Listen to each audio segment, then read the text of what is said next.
I'm Christy, I'm Czech, but currently I'm living in Sweden, and unfortunately this year I won't be able to make it home for the holidays, and it's basically my first time not spending Christmas at home.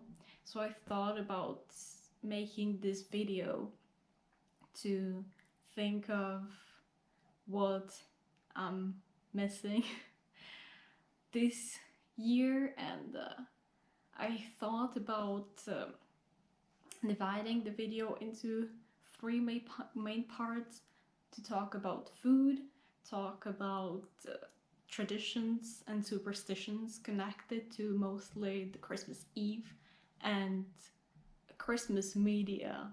Unlike most English-speaking world, in the Czech Republic, the most important day for Christmas is the 24th, and we call it Štědrý den, which can be translated to something like Generous Day, and the evening is called Štědrý večer, so generous evening. So during Christmas Eve we have the main Christmas dinner, and if we do it, then we do the traditions I will talk about later. In the afternoon of Christmas Eve, and we also open presents in the evening, and presents are not brought to us by Santa, but by Ježíšek, or little Jesus, or maybe, I don't know, baby Jesus.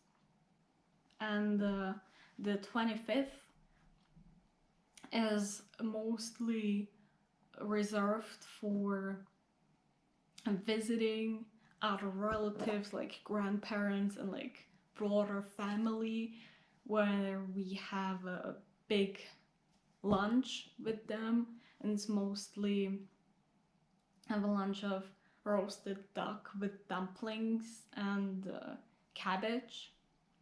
Yeah, but let's start with the first part, which is Christmas food.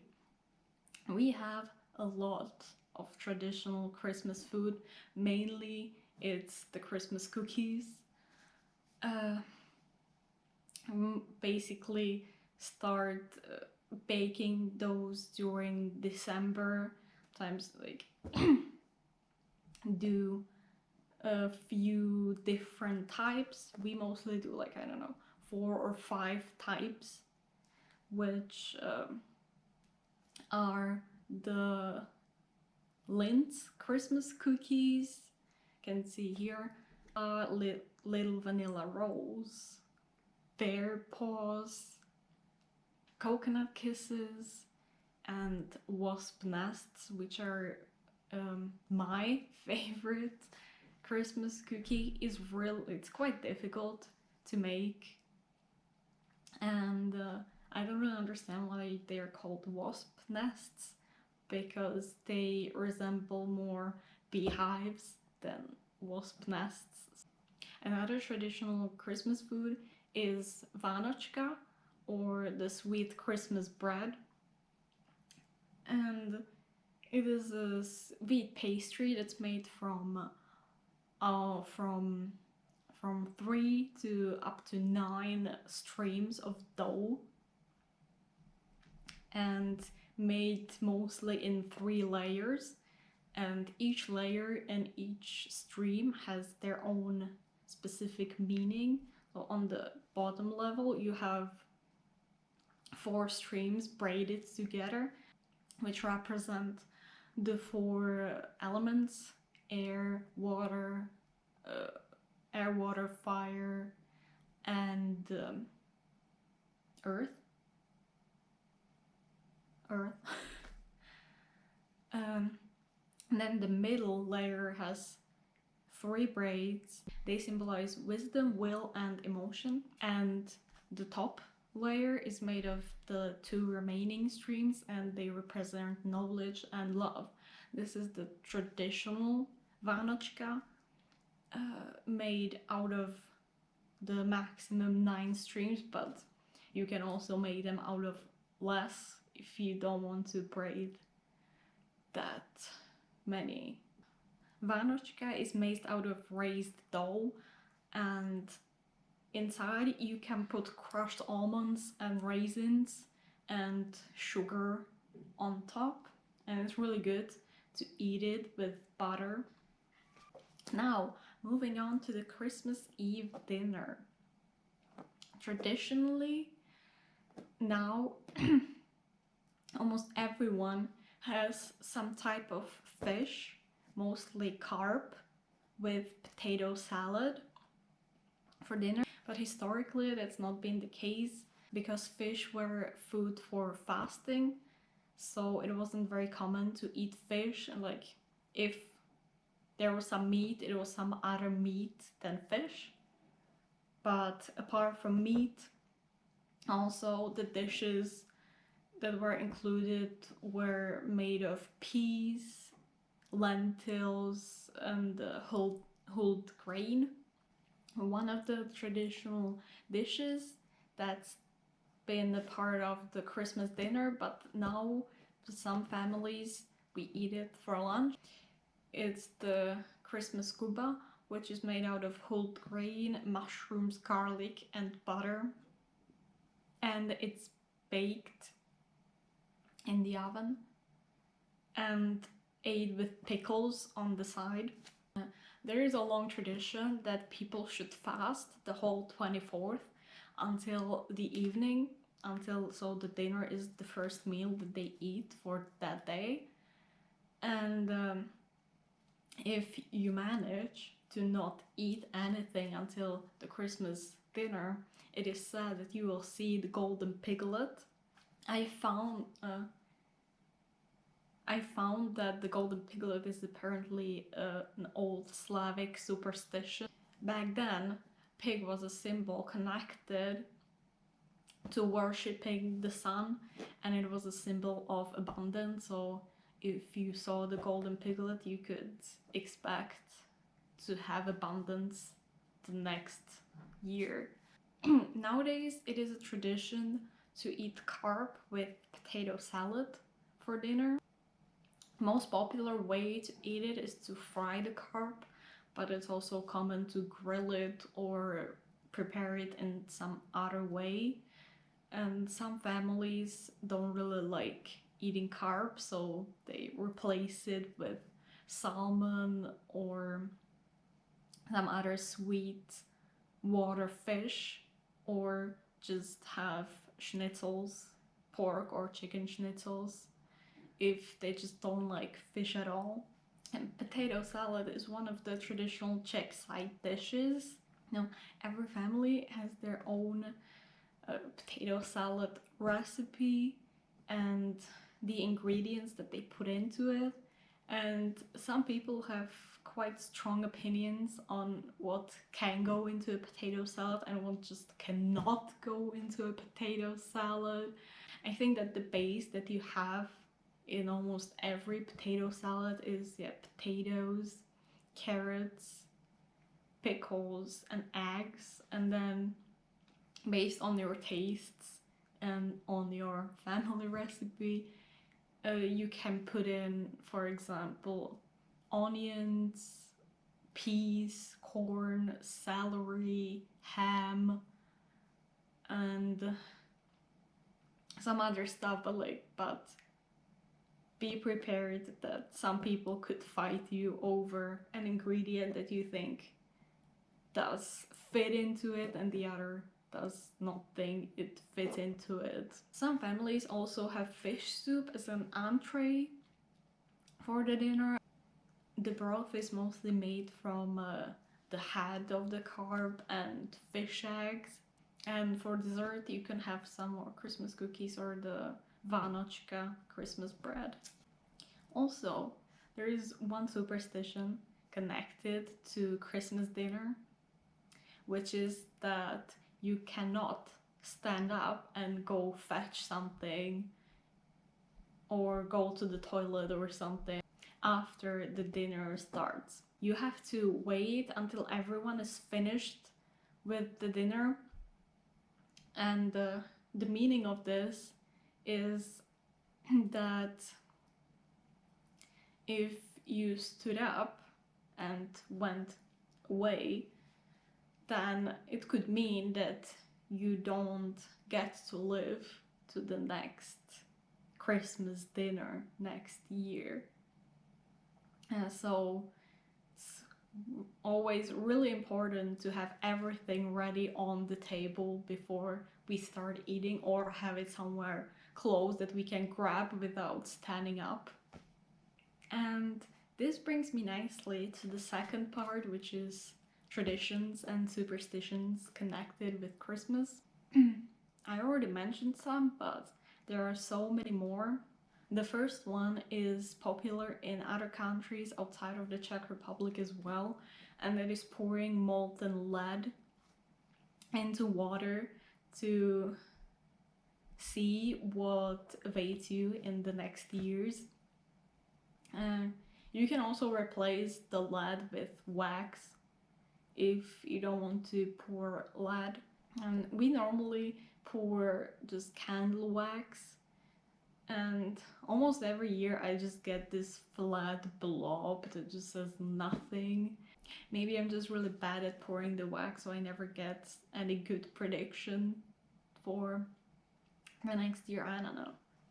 Another tradition is floating of these little boats made out of walnut shells with candles inside. And based on how your boat behaves, that means what's awaiting you in the next year. So if your boat stays to the edge of the container or the bowl or bucket or whatever you're floating it in, stays to the edge, that means that you will stay close to home.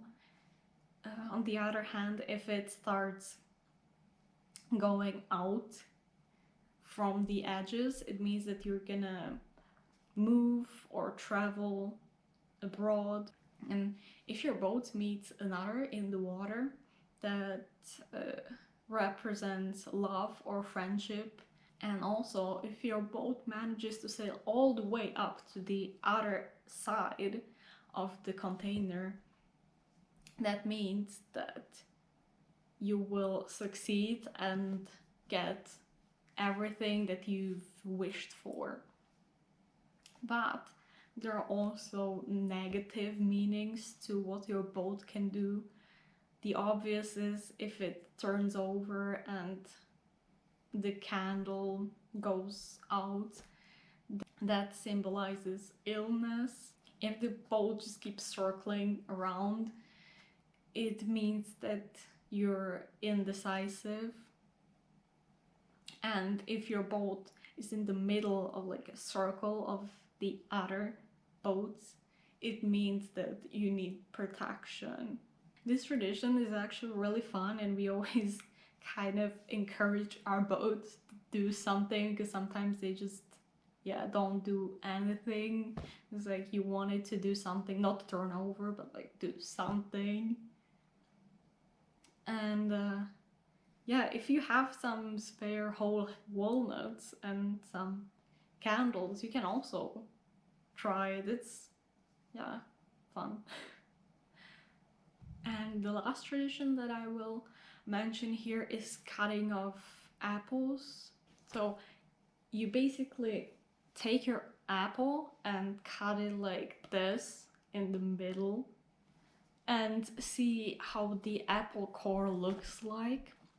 And if there's a star, it means that the next year will be healthy and happy for you. If there are worms or some other type of damage, it means the opposite. And the worst case scenario, if there's a cross in the core, that symbolizes death. But this tradition, you can very easily cheat by picking a nice and healthy looking apple, so you can kind of assume what you're gonna get inside. And now moving on to the superstitions. I already talked about the not standing up during Christmas dinner. For the whole day of the 24th, it is bad luck So for example, sweep the floors, paint, sew, trade or borrow, as that could bring misfortune. Another superstition is that there should always be an even number of people sitting at the Christmas dinner. Because, again, an odd number means misfortune. So if you're an odd number of people in your family, you should always set the table for one more person, even though there is no one there. It's still to have 4, 6, 8 plates than 3, 5, or 7. Also, every year when buying a carp for the Christmas dinner, we get a few of his scales too, and it's common to put the scale under your plate during the dinner. Then you put the scale in your wallet to kind of keep getting money coming your way in the next year. The last superstition I'll mention is that you should not have your laundry hanging out in the night from the 24th to the 25th. So now I will switch to a more modern topic when I'm gonna talk about Czech Christmas media and what people watch during the holidays. So as almost everywhere where people celebrate Christmas, it's fairy tales. Fairy tales just dominate the TV schedule. I checked the schedule for the 24th on the Czech TV channel 1, which is the most watched one in the country, and it's like from early morning all the way to evening is just one classic Czech fairy tale after another. And the Czech TV also every year produces a new fairy tale for the Christmas Eve that premieres at 7 p.m. And last year, more than 2.5 million people watched the fairy tale, which is also the highest watched program of the last year, just in total. So it is very popular, but unfortunately, at least for me, in the last years, the quality of the fairy tales have been gradually going down, which is a real shame because it's just such a staple of the Christmas Eve. Another fairy tale that is very heavily associated with Christmas is Tři oříšky pro Popelku, or Three Wishes for Cinderella in English, and it is a Czech version of the tale of Cinderella, and it has its own twists.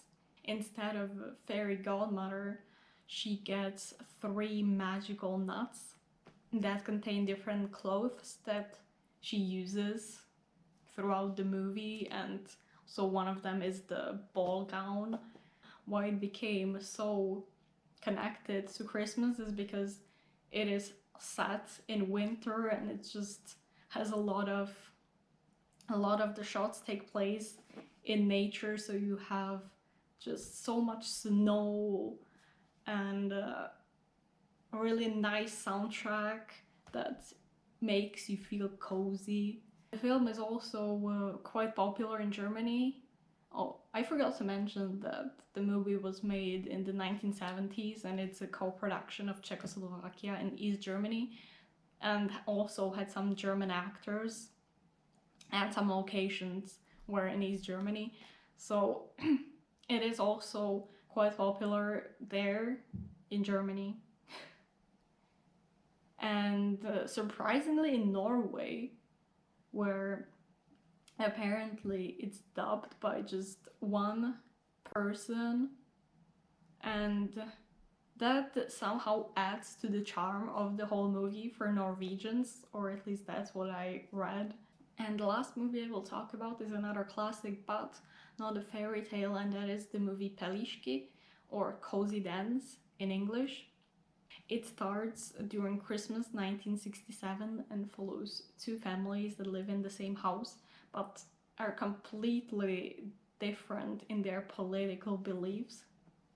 And the first family's dad is an army officer and just very devoted to the Communist Party, while the second family's father is very anti-communist and patriotic for like the old, like the first republic, the first Czechoslovak republic.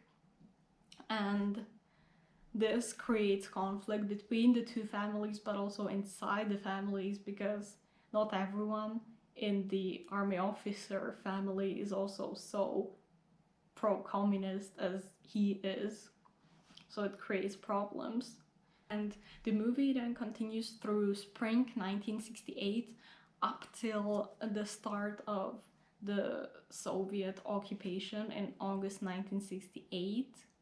The movie is just generally really well liked and became a classic really fast because it was made in the late 1990s, and right now it has a rating of 91% on the Czech Film Database, which makes it the 10th best film in the database based on ratings from the users. Also, the TV ratings are quite high. It's broadcasted every year on Czech TV channel 1 from around 10 p.m. and almost 2 million people turn in to watch it every year. One of the reasons why the movie is so popular is because it's just filled with so many great lines that people still quote to this day. They're just like, some of them are just really iconic, and almost like everyone knows those quotes. And if I should recommend one Czech movie to watch, like, this is definitely it. But I would warn you that it's not a complete comedy, it's more of a tragic comedy, as so many of Czech so-called comedies are, there always some sad or just tragic aspect to the comedy that then like takes you out of it. I showed the movie to my boyfriend who's from Sweden last year, and I kind of advertised it as a comedy, but when we finished watching it, he was just concerned, how can I consider such a movie a comedy, because it does tackle quite a lot of also heavy subjects, mostly in the second half of the movie, like from when the spring starts until the end. So yeah, I think this will be it. I hope that you found it, at least something of it, interesting. This is my first video that I'm making ever, so I apologize for any quality issues or me being awkward. I just made this video because I knew that I would miss the Czech way of celebrating Christmas, but I also, while researching mostly some traditions, I learned new stuff that I didn't know, which was really interesting for me as well. I hope something was interesting for you too. But on the other hand, I will experience the Swedish Christmas this year for the first time, so that is definitely something that I'm looking forward to. So thank you for watching. Bye.